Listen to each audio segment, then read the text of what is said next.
Halo teman-teman, kembali lagi bersama saya Aldi Nugroho. Kali ini kita akan melanjutkan belajar Bootstrap ya.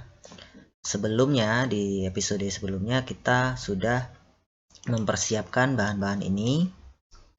Selanjutnya, pada episode sebelumnya juga kita sudah membuat folder Bootstrap kita di htdoc ya, sampai htdoc, yaitu belajar Bootstrap, dan strukturnya kita sudah membuat seperti ini gitu ya. Nah, selanjutnya kita akan mengeload data atau memasukkan data Bootstrap kita ke dalam project kita. Nah, supaya nanti Bootstrap kita itu bisa dipanggil gitu. Nah, untuk file Bootstrap yang sudah kita download, kita buka. Dia berbentuk rar ya. Jadi dia berbentuknya seperti ini nih, teman-teman. Nih, rar. Di dalamnya ini pakai Bootstrap 5.1.3 saya. Kalau misalkan teman-teman melihat video ini udah ada versi terbarunya, teman-teman bisa mengikuti yang versi terbaru, atau kalau misalkan kesulitan juga teman-teman bisa mengikuti versi yang ada pada saat video kali ini gitu. Karena Bootstrap ini selalu update teman-teman, nggak netep di sini terus gitu. Nah, setelah itu kita masuk ke dalam aset. Nah, asetnya ini digunakan untuk menampung semua framework Bootstrap yang akan kita gunakan nantinya itu. Nah, selanjutnya kita buka saja teman-teman di sini. Kita ekstrak, kita blok seperti itu, kita ekstrak ke sini. Kita tarik saja ya. Jadi gini. Ini diginiin, di blok tuh pakai kursor bisa. Kita tarik saja. Kita tarik, letakkan di aset. Nih, aset sini ya. Nih. Aset sini. Lepas. Nah, dia akan mengekstraknya ke dalam sini. Nah, ini sudah ekstrak di file projectan kita. Nah, itu ya. Nah, kita buat lagi di aset sini struktur untuk menampung gambar kita kalau nantinya kita akan mencari suatu gambar ya, atau memasukkan gambar gitu. Kita tulis saja di sini image, atau saya singkat saja ya, img gitu aja ya.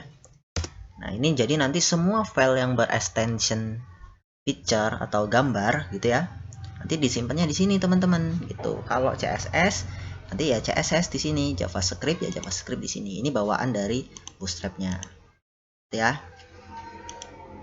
Nah, jadi Bootstrap itu udah memiliki beberapa CSS tuh, sudah memiliki beberapa CSS di sini. Ini bisa teman-teman gunakan. Nah, CSS itu digunakan untuk mempercantik dari halaman website kita gitu ya. Halaman website kita yang nantinya di sini ada beberapa kelas tuh. Beberapa kelas-kelas ini teman-teman bisa gunakan tinggal memanggil. Kita tidak perlu teman-teman buat sebegitu banyaknya CSS itu untuk membuat tampilan website kita bagus. Cukup kita gunakan fasilitas framework Bootstrap ini gitu. Jadi ketika kita sudah menggunakan framework ini, halaman website kita jelas lebih bagus, cara pengerjaan kita lebih cepat gitu. Jadi kita tinggal panggil-panggil saja kelas-kelasnya yang udah ada di sini. Dan ini semua teman-teman bisa bacanya, kegunaannya ini semua teman-teman nggak perlu buka filenya kayak gini ya. Teman-teman sudah disediakan di halaman resminya. Nih, di halaman resmi. Di halaman resmi sini teman-teman bisa nih tuh baca nih ya, versi yang sini ya. Kalau misalkan teman-teman pakai yang ke bawah, tinggal pilih ini ya. Nih, teman-teman bisa baca dokumentasinya di sini.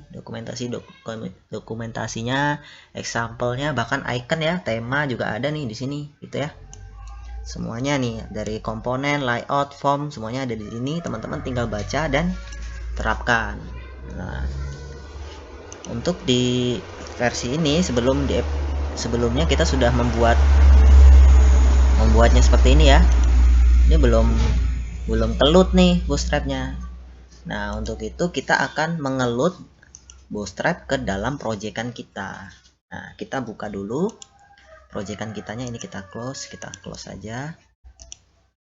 Jadi teman-teman kita buka ya, Sublime Text, atau bisa pakai Visual Code juga sama saja, atau pakai text editor teman-teman yang ada di laptop teman-teman, itu terserah, yang penting bisa untuk text editor ya. Nah, di sini kan sudah ada index.php yang sudah saya buat pada episode sebelumnya. Nah, di sini gimana cara untuk mengelut bootstrap itu sendiri? Nah, kita coba bisa mengikuti caranya, bisa lihat di halaman resminya. Compile nih caranya nih. Ini secara online-nya dia langsung dipasang di sini ya, nih tuh di Sril Asset tuh ya. Ini secara online-nya. Nah, terus kan kita di sini akan menggunakannya secara offline karena kita sudah mengekstraknya filenya di sini. Untuk itu gimana? Ini nggak apa-apa teman-teman, copy saja, copy, letakkan pada head, Nah, terus scriptnya, ini kan script ya, scriptnya ini bisa teman-teman X letakkan di paling bawah. Nah, letakkan di paling bawah sini bisa. Nih. Nah, setelah sudah di sini, teman-teman kan ini secara online ya teman-teman. Jadi kalau misalkan internetnya mati, ini nggak bisa kelut. Nah, kita kan sudah memiliki aset di sini. Nah, kita akan arahin saja aset kita ke sini. Caranya gampang. Ini kita hapus. Ini kan udah CSS nih, bootstrap.min. CSS bootstrap.min.css. Nih ya. Ini udah ada nih filenya. Tinggal kita arahin saja. Ini kita hapus dari sini. Ini kan online-nya nih. Kita mau manggil di proyekan kita. Itu caranya ya, tinggal CSS kita kasih gitu. Kita tulis assets gitu ya. Nah, integrity-nya ini nggak apa-apa deh. Ini kita hapus saja. Tuh ya. Nah, ini sudah ngelut dia kayak gini. Begitu juga yang scriptnya. Nah, ini kita tulis assets itu ya teman-teman, kita simpan. Nah, nih kita coba ya. Nah, tuh berubah kan teman-teman, ini tulisannya jenis tipe fontnya ini sudah berubah. Artinya kita berhasil untuk mengelut bootstrap kita ke dalam proyekan kita, dimana ketika dia nggak online pun CSS-nya itu bisa kepanggil gitu teman-teman, dengan defaultnya kita arahin ke dalam sini gitu. Nah, sekarang kita akan membuat suatu navbar ya teman-teman. Kita akan belajar suatu navbar. Navbar itu sendiri seperti apa? Navbar itu tuh nanti bentukannya seperti menu di dalam sini nih. Ini navbar namanya teman-teman ya. Navbar ini. Nah, untuk memanggilnya itu kita cukup bisa kita cari di sini navbar. Ini layout tuh. Layout kolom CSS tuh bisa kita lihat di sini ya, tuh option color ya. Nih. Table, image, banyak sekali teman-teman tuh ya. Form tuh. Rank, select tuh. Layout, komponen tuh. Navbar, tabs tuh. Teman-teman bisa klik di sini, atau di searching di sini nav, itu sama saja ya. Kita akan membuat ini dulu. Kita klik navbar pada bagian komponen, kita pilih navbar. Navbar kita mau membentuknya secara responsif sesuai dari bootstrap di sini. Nah, kita akan membuat navbar ini nih teman-teman. Navbar, home, link, drop down. Nah, ini ya. semuanya ini. Nah, di Bootstrap sudah disediakan seperti ini. Ini cukup teman-teman copy saja. Cukup teman-teman copy ya. Copy di sini. Lalu teman letakkan di dalam body. Nah, ini body. Nah, ini teman-teman bisa nih. Nav bar Bootstrap ini untuk komentar. Caranya kontrol tanda tanya. Nanti muncul gitu. N navbar gitu ya. Di dalam sini kita tulis, saya buat ini supaya mempermudah ya. Nah, ini di dalam sini tinggal di paste saja yang sudah di copy tadi, paste. Nah, ini kan kurang ke sini. Oke, sip. Nah, ini untuk navbar. Kita save, teman-teman, dan kita tes apakah sudah berjalan atau belum, gitu ya. Kita tes.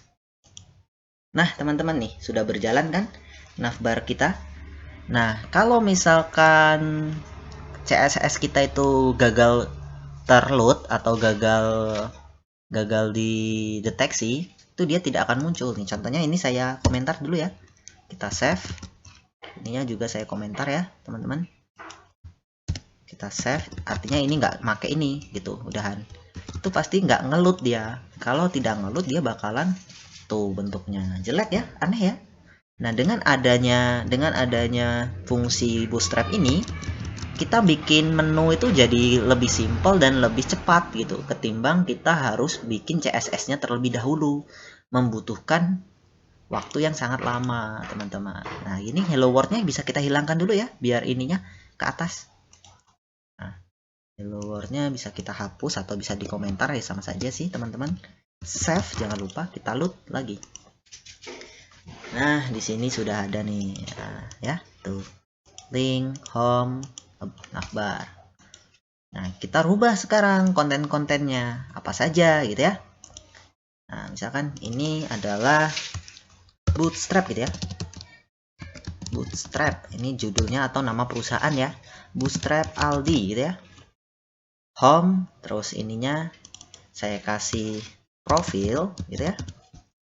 Nah, dropdownnya aku isi apa ya? Program gitu ya. Program gitu ya. Terus di dalam dropdownnya ada, nah ini kelas-kelas dari Bootstrap nih teman-teman, mudah. Itu tinggal kita lihat documentationnya saja gitu ya. Program. Setelah itu, nah gini cuy, kita isi di sini misalkan Java gitu ya. Terus Bootstrap gitu ya. Bootstrap. Program dan framework gitu ya. Dan framework gitu ya.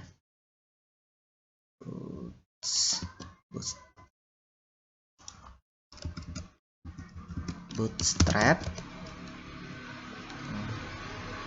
Lalu di sini saya isi C++ itu. Kita simpan, disable-nya kita hilangkan aja, nggak apa-apa. Kita hilangkan. Nah, kita save dan kita reload. Mudah kan teman-teman? Nah, ini pun sudah responsif teman-teman. Ketika dibuka di halaman ini, kayaknya jelek deh kayak gini ya. Aku tulis Aldi Nugroho saja ya. Aldi Nugroho gitu aja ya. Nah, seperti ini ya. Ini sudah responsif. Ketika nanti dibuka di HP, teman-teman akan muncul menu seperti ini tuh. Ini tandanya kalau dibuka di HP sudah sesuai gitu. Jadi dia responsif. Kita tidak perlu mengcoding ulang dengan membutuhkan waktu yang sangat lama. Itu teman-teman. Mudah kan? Nah, nanti kita akan menyelesaikan semua ini sampai jadi portofolio kita ya, atau halaman profil kita lah gitu ya. Nah, kita akan menggunakan semua aset-aset yang ada di sini, terus menggunakan tabelnya gimana, terus cara buttonnya gimana gitu semuanya gitu ya. Nah, di sini sudah ada gitu teman-teman. Mungkin untuk cara ngeload dari Bootstrap itu sendiri saya rasa di episode ini sudah cukup, dan untuk cara pembuatan navbar ini bisa teman-teman lakukan sendiri gitu ya, atau mengikuti yang video pada episode kali ini gitu. Untuk selanjutnya kita akan memasukkan suatu gambar gitu ya ke dalam halaman Bootstrap yang telah kita buat dengan menggunakan slide bar gitu ya. Jadi nanti gambarnya bergerak itu. Oke. Nah, sekian dari episode kali ini. Apabila teman-teman ada yang kurang paham, bisa ditanyakan di kolom komentar. Terima kasih.